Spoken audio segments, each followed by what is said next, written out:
Assalamualaikum warahmatullahi wabarakatuh. Salam sejahtera bagi kita semua. Salam Om Swastiastu, salam Namo Buddhaya, salam kebajikan.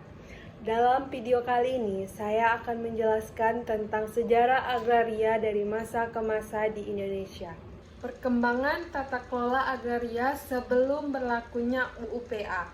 Masyarakat hukum adat atau prakerajaan sebelum terbentuknya kerajaan-kerajaan besar di Nusantara. Tata kelola agraria diatur oleh hukum adat yang berlaku di masing-masing komunitas. Hukum adat merupakan kelompok masyarakat tertua di Nusantara yang memiliki sistem tata kelola agraria sendiri sebelum terbentuknya kerajaan-kerajaan besar dan sebelum masuknya pengaruh kolonial. Perkembangan tata kelola agraria masyarakat hukum adat ini menunjukkan dinamika yang kompleks, di mana sistem tradisional terus beradaptasi dengan perubahan sosial, politik, dan ekonomi. Meski menghadapi berbagai tantangan, banyak masyarakat hukum adat masih mempertahankan prinsip-prinsip dasar tata kelola agraria mereka hingga saat ini. Karakteristik utama tata kelola agraria pada masa hukum adat ini meliputi yang pertama, satu, tanah dianggap sebagai milik komunal, bukan individu. Yang kedua, pengaturan tanah berdasarkan adat istiadat setempat. Yang ketiga, hak atas tanah bersifat komunal dan diwariskan secara turun-temurun. Yang keempat, pemanfaatan tanah diatur oleh ketua adat atau dewan adat. Yang kelima, tanah dianggap memiliki nilai sakral dan magis. Yang keenam, pengelolaan tanah bertujuan untuk kesejahteraan bersama. Yang kedua, pada masa kerajaan. Pada masa kerajaan besar seperti Majapahit, Sriwijaya, dan Mataram, tata kelola agraria mulai mengalami perubahan. Konsep raja sebagai pemilik seluruh tanah dalam kerajaan mulai diperkenalkan. Beberapa ciri tantangan agraria pada masa kerajaan. Satu, raja dianggap sebagai pemilik seluruh tanah kerajaan dalam wilayah kekuasaannya. Yang kedua, rakyat hanya memiliki hak pakai atas tanah. Yang ketiga, sistem apanage di mana telah diberikan kepada bangsawan sebagai imbalan atas jasa mereka. Yang keempat, mulai dikenalnya sistem pajak tanah. Yang kelima, pembagian tanah berdasarkan kasta atau golongan sosial. Selanjutnya, karakteristik umum tata kelola agraria dari masa kerajaan. Yang pertama, raja dianggap sebagai pemilik seluruh tanah dan wilayah kekuasaannya. Yang kedua, tanah menjadi simbol status dan kekuasaan. Pembagian tanah berdasarkan status sosial menciptakan ketimpangan yang masih terasa dampaknya hingga saat ini. Yang ketiga, pembagian tanah berdasarkan hierarki sosial dan politik. Yang keempat, rakyat umumnya hanya memiliki hak pakai atau hak garap atas tanah. Yang kelima, berkembangnya sistem feudalisme agraris. Yang keenam, pajak tanah menjadi sumber utama pendapatan kerajaan. Yang ketiga, masa penjajahan. Masa penjajahan merupakan periode yang sangat signifikan dalam perkembangan tata kelola agraria di Indonesia. Yang pertama, masa penjajahan Inggris pada tahun 1811 sampai 1816. Meskipun singkat, periode penjajahan Inggris itu dibawa kepemimpinan Thomas Stafford Raffles membawa perubahan penting dalam tata kelola agraria. A. Penerapan sistem pajak tanah. Raffles memperkenalkan sistem sewa tanah di mana petani harus membayar pajak langsung kepada pemerintah. Sistem ini bertujuan untuk menghapuskan peran perantara seperti bupati atau penguasaan lokal dalam pengumpulan pajak. Yang kedua yaitu B. Penghapusan sistem tanah paksa. Raffles berusaha menghapuskan sistem tanam paksa yang dianggap ekspoliatif. Ia mendorong perdagangan bebas dan produksi pertanian yang berorientasi pasar. Yang kedua, masa penjajahan Hindia Belanda pada tahun 1816 sampai 1942. Periode ini ditandai dengan beberapa kebijakan agraria yang sangat berpengaruh.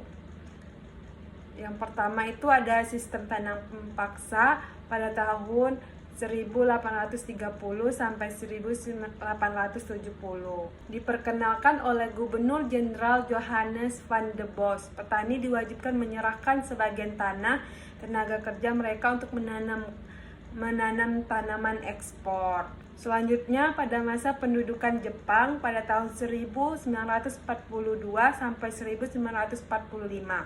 Meskipun singkat, penduduk Jepang juga membawa perubahan dalam tata kelola agraria. Yang pertama, penghapusan tanah partikelir. Jepang menghapuskan sistem tanah partikelir yang masih tersisa di era kolonial Belanda. Yang kedua, fokus pada produksi pangan. Kebijakan agraria diarahkan untuk mendukung upaya perang, terutama dalam produksi bahan pangan dan strategis. Yang ketiga, kinrohoshi, kerja bakti. Penerapan sistem kerja paksa yang juga berdampak pada pengelolaan lahan pertanian. Dampak masa penjajahan, dualisme hukum agraria atau hukum adat dan hukum kolonial. Yang kedua, perubahan struktur kepemilikan tanah dan hubungan sosial di pedesaan. Yang ketiga, komersial pertanian dan perkebunan. Yang keempat, munculnya perkebunan besar yang dikuasai modal asing. Selanjutnya, masa kemerdekaan. Pada tahun 1945 sampai 1960, masa kemerdekaan Indonesia, terkhususnya periode antara 1945 hingga berlakunya Undang-Undang Pokok Agraria atau UUPA. Pada tahun 1960 merupakan fase penting dalam perkembangan tata kelola agraria. Periode ini ditandai dengan adanya upaya pemerintahan Indonesia untuk mereformasi sistem agraria warisan kolonial yang menciptakan kebijakan yang lebih sesuai dengan kepentingan nasional. Satu, periode awal kemerdekaan yaitu pada tahun 1945 sampai 1950. A. Dasar konstitusional. Penerapan pasal 33 UUD 1945 sebagai landasan pengelolaan sumber daya alam. Pasal ini tuh menegaskan bahwa bumi, air, dan kekayaan alam dikuasai oleh negara dan dipergunakan untuk sebesar-besarnya kemakmuran rakyat. Yang kedua, B. Kebijakan awal. Fokus pada konsolidasi kemerdekaan dan mempertahankan kedaulatan.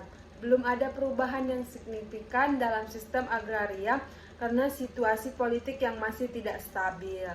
Yang kedua, periode demokrasi liberal pada tahun 1950 sampai 1959. Selanjutnya, upaya reformasi agraria. Mulai muncul wacana tentang perlunya reformasi agraria. Pembentukan panitia-panitia agraria untuk mengkaji masalah pertanahan. B. Penghapusan tanah partikelir. Undang-Undang Nomor 1 Tahun 1958 tentang penghapusan tanah-tanah partikelir bertujuan untuk menghapus sisa-sisa feudalisme dalam penghapusan tanah, dalam penguasaan tanah maksud saya. C. Rancangan Undang-Undang Agraria. Dimulainya proses penyusunan rancangan Undang-Undang Pokok Agraria melibatkan berbagai pihak termasuk ahli hukum, politisi, dan tokoh masyarakat. Selanjutnya, periode demokrasi terpimpin pada tahun 1959 sampai 1960. A. Percepatan reformasi agraria. Presiden Soekarno menekankan pentingnya land reform dalam program Manipol Usdek, intensifikasi penyusunan UUPA. B. Pengesahan UUPA. 24 September 1960, pengesahan Undang-Undang Nomor 5 Tahun 1960 tentang Peraturan Dasar Pokok Agraria atau UUPA. UUPA menjadi tonggak penting dalam sejarah agraria Indonesia, yaitu menggantikan hukum agraria kolonial. C. Prinsip-prinsip UUPA. Penghapusan dualisme hukum agraria, pengakuan hak ulayat masyarakat dan hukum adat, fungsi sosial hak atas tanah, larangan penguasaan tanah melampaui batas. Periode masa kemerdekaan ini menandai transisi penting dari sistem agraria kolonial menuju sistem nasional yang lebih sesuai dengan cita-cita kemerdekaan Indonesia. Meskipun implementasinya menghadapi berbagai tantangan, UU-PA 1960 menjadi landasan penting bagi kebijakan agraria di Indonesia hingga saat ini. Setelah kemerdekaan, Indonesia masih menggunakan sistem hukum agraria warisan kolonial Belanda. Namun mulai muncul upaya untuk menciptakan hukum agraria nasional yang sesuai dengan kepentingan bangsa Indonesia. Setelah Indonesia merdeka, pemerintah berupaya untuk reformasi tata kelola agraria warisan kolonial. Beberapa perkembangan penting. 1. Pemberlakuan pasal 33 ayat 3 Undang-Undang Dasar 1945 menjadi dasar filosofis pengelolaan agraria nasional. Yang kedua, Undang-Undang Nomor 13 Tahun 1948 tentang penghapusan hak-hak konversi. Yang ketiga, Undang-Undang Darurat Nomor 8 Tahun 1954 tentang pendaftaran tanah.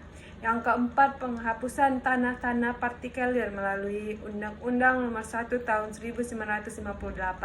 Yang kelima, penyusunan rancangan Undang-Undang Pokok Agraria. Baiklah, selanjutnya yaitu studi kasus yang saya ambil berdasarkan artikel yang saya baca, yaitu konflik orang rimba dengan perkebunan sawit yang tak kunjung terselesaikan. Jambi. Konflik antara orang rimba atau suku anak dalam SDA dengan perusahaan sawit di Jambi terus terjadi dan tanpa ada penyelesaian yang menyentuh akar persoalan konflik sehingga permasalahan ini terus terjadi dan tak kunjung selesai. Konflik terbaru terjadi pada Jumat 29 Oktober lalu. Kali ini perempuan rimba yang sedang mengambil brondol sawit di perusahaan PT PKM di Kecamatan Air Hitam, Kabupaten Sarolangun di Jambi, didatangi satpam perusahaan. Para satpam ini merampas buah sawit yang sedang dikumpulkan dan melihat itu para perempuan yang berteriak-teriak. Datanglah Besayung, maksudnya ingin melindungi para perempuan yang sedang berhadapan dengan satpam maksud saya. Namun apalah daya, Besayung malah jadi korban kekerasan satpam dan lelaki itu dipukuli satpam. Dan melihat pemukulan itu, para perempuan semakin heboh sehingga datanglah orang rimba lainnya yang membawa senjata rakitan. Demikianlah hasil investasi hari ini, dan situasi gaduh itu orang rimba tersebut menemukan senjata dan mengenai 3 orang satpam. Konflik itu terjadi dan para satpam ini segera dibawa dan dari pihak perusahaan menyerang ke pemukiman orang rimba. Terdiri dari perkebunan sawit dan milik orang lain habis diobrak-abrik. Kelas selanjutnya, analisis konflik orang rimba dengan perkebunan sawit. 1. Latar belakang konflik. Konflik antara orang rimba atau suku adat yang hidup nomaden di hutan dengan perusahaan perkebunan sawit di Jambi. Mencerminkan permasalahan struktural dalam pengelolaan lahan dan hak-hak masyarakat adat. Orang rimba secara tradisional bergantung pada hutan untuk memenuhi kebutuhan hidupnya, sedangkan perusahaan sawit mengalihkan fungsi lahan hutan menjadi area perkebunan komersial. Yang kedua, akar permasalahan. Perebutan ruang dan sumber daya alam. Perkebunan sawit seringkali mengambil lahan hutan yang sebelumnya merupakan wilayah jelajah dan sumber penghidupan bagi orang-orang rimba. Pengundulan hutan menghilangkan sumber pangan, obat-obatan, material lainnya yang dibutuhkan komunitas ini. Selanjutnya, konflik hak atas tanah. Masyarakat adat seringkali tidak memiliki pengakuan legal yang kuat atas hak atas tanah mereka. Hutan yang mereka huni dianggap sebagai hutan negara atau lahan yang dianggap diberikan kepada perusahaan sawit melalui izin perusahaan atau izin konsesi. Yang ketiga, pengabdian hak masyarakat adat. Kebijakan pengelolaan sumber daya alam di Indonesia seringkali lebih memprioritaskan kepentingan ekonomi makro dibandingkan dengan perlindungan masyarakat adat. Yang ketiga, dampak konflik kehilangan penghidupan tradisional. Konversi hutan menjadi kebun sawit membuat orang rimba kehilangan sumber penghidupan mereka, tidak bisa berburu, meramu, atau memanfaatkan hasil hutan secara bebas. Yang kedua, krisis sosial dan budaya. Karena terpaksa meninggalkan cara hidup nomaden, orang rimba mengalami krisis identitas maksud saya, perpindahan ke pemukiman permanen juga memaksa mereka mengadopsi pola hidup yang tidak sesuai dengan tradisi mereka. Yang keempat, kesehatan dan kemiskinan. Kehilangan akses ke sumber daya alam berdampak pada kemiskinan, kerawanan pangan dan masalah kesehatan, terutama karena mereka tidak memiliki akses dan fasilitas kesehatan dan layanan yang memadai. Selanjutnya, yang keempat itu upaya penyelesaian konflik. Pengakuan hak tanah adat. Salah satu solusi yang dapat dilakukan adalah memperkuat pengakuan hak atas tanah masyarakat adat melalui sertifikasi tanah komunal dan pengakuan hutan adat. Yang kedua, mediasi dan dialog. Pemerintah, perusahaan, dan masyarakat adat perlu duduk bersama untuk menemukan solusi win-win, misalnya pengaturan wilayah kelola masyarakat atau kemitraan konservasi. Selanjutnya yaitu pendampingan dan pemberdayaan.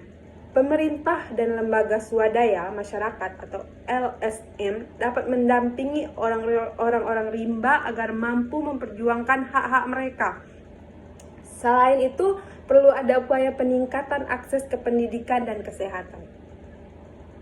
Selanjutnya, kesimpulan dari rekomendasi konflik antara orang rimba dan perusahaan sawit bukan sekedar konflik ruang, melainkan juga konflik nilai dan hak asasi manusia. Penyelesaiannya membutuhkan pendekatan partisipatif, pengakuan hak masyarakat adat, dan pengelolaan sumber daya alam yang lebih adil dan berkelanjutan. Pemerintah perlu mengatur ulang kebijakan perizinan lahan dan memberikan perlindungan lebih kuat terhadap hak-hak masyarakat adat, agar konflik serupa tidak terus berulang. Baik, terima kasih. Itulah yang dapat saya sampaikan. Saya akhiri. Wassalamualaikum warahmatullahi wabarakatuh.